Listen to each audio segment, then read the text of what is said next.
Okay, Greenpeace, we share our planet. Help us remind those who forget. Okay, so our environmental problems. So, number one is climate change. Second is overfishing and food shortage. Ocean pollution and toxic chemicals. And the last one is genetically modified organisms or the GMOs. So, climate change, these things are happening today, but we want actually to provide more sustainable solution as mitigation and adaptation, educating the communities, and also the proper ocean management and Project Clean Water and Greenpeace Patrol and No to GMOs program.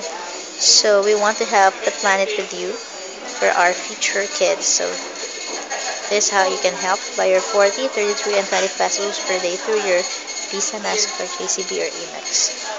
These are the activities and events, and this is how you can help. Wala.